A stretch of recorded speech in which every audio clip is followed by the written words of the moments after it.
No, you ain't been calling me and hanging out the way we used to hang out. Well, I mean, you haven't. I mean, you try to get in contact with me, through all my, partners. And like everybody was passed out. Yo, Diddy had that man in the room. Look, yes, I put my ear to the door and I brought the phone because Diddy started going in. Picture a dimly lit room with muted conversation sounds and blurry video that appears online with everyone conversing. It's a clip that raises more questions than it does answers. Songs by Trey, Odell Jr., and Justin Bieber were discovered in what many are describing as a compromising setting, but the biggest surprise. This isn't just another crazy party moment, according to industry insider and vocal R&B singer Jaguar Wright.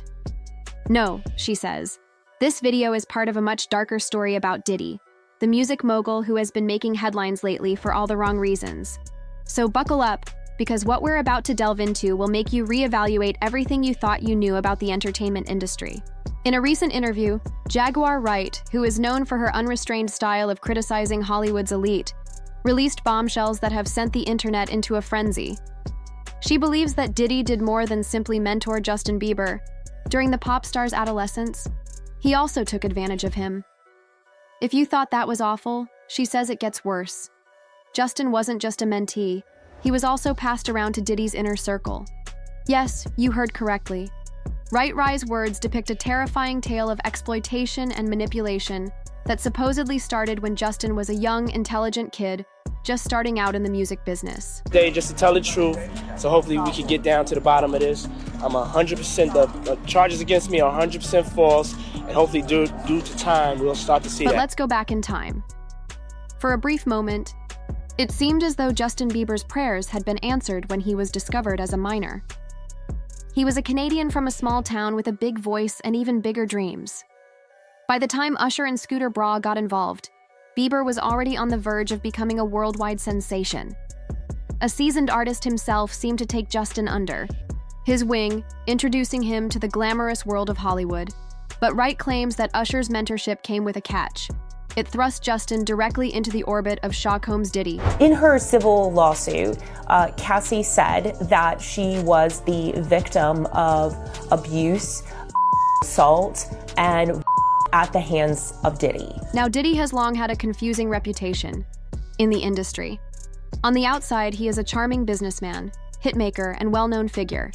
But for years, there have been allegations about him allegedly mentoring young male artists behind closed doors. Wright claims that when Diddy took Justin under his wing, his intentions were anything but innocent. She says that Diddy's famous 48-hour hangout with an underage Justin was the start of a very problematic dynamic. Let's take a moment to discuss that 48-hour period. In the video, which is now famous, Diddy is seen promising to buy Justin a Lamborghini. At the time, it seemed like a kind gesture from a mentor to his protege. But in light of what Wright has claimed, this encounter feels much more Justin did, in fact, acquire a Lamborghini shortly after this video was shot, which is a dazzling and costly gift for a teenager who had just obtained his driver's license. Since then, both fans and critics have questioned why Justin received such a lavish gift. Was it truly a reward for his talent, or was there something more transactional going on? Wright suggests the latter, and her claims have rekindled discussions about the power dynamics between up-and-coming stars and the powerful people in the industry who pose as their supporters. Jaguar Wright continued by describing a particularly unsettling video that had Trey Songz and Justin Odell Beckham Jr. Bieber is clearly drunk, and Wright claims he is acting in a way that is anything but innocent. Fans are horrified by the video's description, which depicts a young artist being misled by older, more experienced men who should have been watching out for him rather than preying on his vulnerability.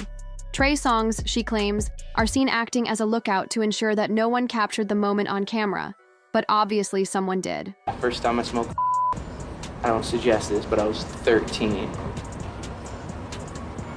Yeah, 12 or 13. Furthermore, it's important to remember that Diddy has already been accused of going too far with young male musicians. Wright has been outspoken about other incidents that implicate a larger culture of exploitation in addition to Diddy. Meek, for his part, has strongly denied any such rumors, even taking to social media to assert his masculinity in a way that some found offensive. However, Wright remains steadfast in her claims, arguing that the music industry's dark underbelly is full of stories like these that rarely see the light of day. In the past, she has called out names like Meek Mill, suggesting that he too fell victim to similar dynamics during his rise to fame. One of the allegations was that Diddy had the Philadelphia rapper who dated Nicki Minaj. Immediately, people identified the rapper as Meek. The contrast between Justin's early self and the person he became in the years after his relationship with Diddy is what makes his story so tragic. In his early years, Justin was the picture of pure innocence. His songs were catchy, his smile was contagious, and he seemed genuinely happy. However, as time passed, that sparkle started to fade by his late teens. Because of Justin's unpredictable behavior, legal issues, and apparent mental health struggles, he was making headlines for all the wrong reasons. Fans couldn't help but notice the dramatic change in his manner, and many started to wonder what had happened to the adorable child they had fallen in love with. It was just an escape for me. I was just young, like everybody in the industry and people in the world who experiment and do. Jaguar Wright makes the case that the solution can be found in those early years, particularly in Justin's encounters with people like Diddy. She cites video in which Justin appears clearly uneasy during a conversation with Diddy. Diddy seems to pat Justin down, as though he's looking for a secret microphone to record whatever was said between them at the time.